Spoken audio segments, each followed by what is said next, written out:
Thank you. Thank you for including me as the only non-British accented speaker this morning, but I'm going to try and make up for it. Rabbi Robinson, Rabbi Bookwall, Susan, Fred, Jeremy. If there is such a thing as a unifying theme, and I use the word unifying advisedly in this morning's wonderful celebration, it's the concept that our celebrant spoke so eloquently now, and I have heard him over a half a century in Jewish leadership speak on the same topic emphatically and eloquently, and the word is Achdus. And there is such unusual nexus of Achdus in this morning's celebration that you would think it's all coincidence, if not for the Rambam saying there's no such thing as coincidence.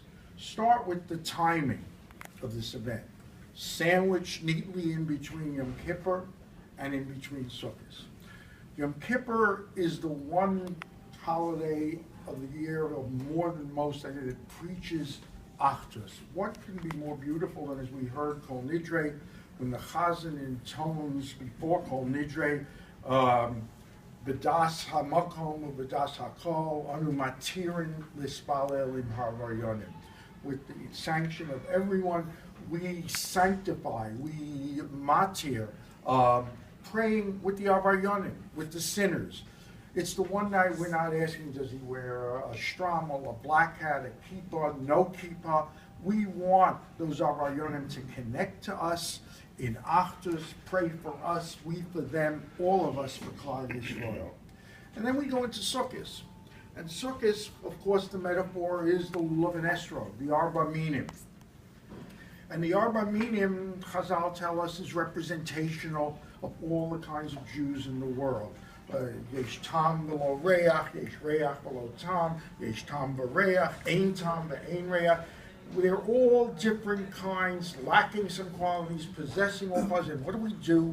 We take them all together in one aguda, in an aguda achas, and bring it to the Beis Hamikdash. Again, leftist, centrist, conservative, reform, atheist, we don't care.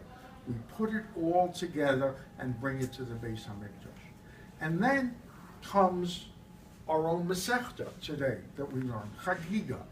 First of all, Daf Yomi itself, if you think about it, originally conceived, what could be a more beautiful tool than having every Jew learn the same daf everywhere in the world every day? But in Chagiga especially, and the regular, of course, we know all the Jews come together, etc. But Chagiga has a very interesting aspect. We learn that there are really two kinds of korbanos. There's the, if you remember from the first Mishnah, there is the Olas Re'iyah, the Ola, and there's the Shalmei Chagiga, the Shlomim of Chagiga. And so much time is spent on the Re'iyah that the Chazal have asked, why don't we call it Masechtas Re'iyah? Why do we call it Masechtas Chagiga? And I think the answer comes from the Mishnah, the first machlokes between Beis Shammai and Beis Hillel, as to what do you spend more money on, the Olas Re'iyah or the Shalmei Chagiga. Beis Shammai says it's the Olas Re'iyah because it's all consumed, goes up to the Kodesh Baruch Hu. Beis Hillel says no, and Beis Hillel carries the day, the halach is like Beis Hillel, that in the Shalmei Chagiga, part goes to the Kodesh Baruch Hu, part goes to the individual himself, and part goes to the Kohen. In other words, you have combined the whole spectrum of all the Jewish people in one carbon. What could be more Achdus like that?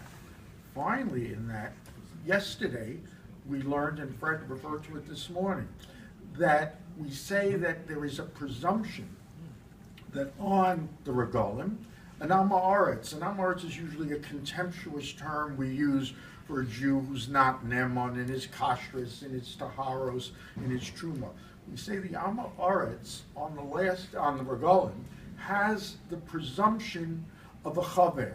In other words, one who has complete nemanis in his taharos, in his trumos. We don't check the hashgacha. We don't check it. We are all, in fact, one together, one people. And as I say, our celebrant has been preaching this for 50 years. I have heard him say often and very eloquently that, look, there's more that unites us as a people and divides us. Why are we always focusing on the divisions? or converse as well, that there are not that many of us. Why are we fighting amongst ourselves, bickering and frittering away all that energy on these intestine battles? And finally, and more scarily, I heard him refer to the fact that if chas v'shalom, we are defeated as a people, it's not going to be because of the outside world or outside threats, military or otherwise. It's going to be the fighting among ourselves, this balkanization, this fractionalization among the people. So you see that there is a total achdus that our celebrant has, so as I say, eloquently championed that I know for half a century. Finally, I would add a personal note. As Rabbi Robinson said, this is a magnificent celebration of tenacity, of dedication, of conviction, brain power, endurance, etc., stamina, anything you want to say. And I would like to say that in the 3 cycles, I am immodestly claiming at least a part of it. And the part of it is that Fred referred to that for one day a week, at least one day a week for Avery, where are you? We are 27 years. I think we taught, I was the Maggid Shir one day a week. And so in a very literal, real sense, I was the Maggid Shir, Fred was the prize pupil, the Talmud. And of course, there were times that Fred had to be away, be it vacation, business, whatever it was. I don't think you ever saw a Maggid Shir more thrilled that his prize Talmud was out of town than I was. And let me explain to you why. If you were the Maggid Shir and you thought with Fred Ehrman in the class that there was wiggle room or perfunctoring, or you came in less than prepared, no. Either you knew it or you didn't know it. If you didn't know it, they'd nail you, he'd nail you to the wall.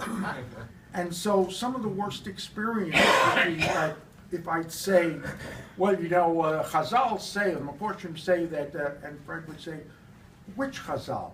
Which Meforshim? I read it, I didn't see that. Okay, I'll get to it in a minute.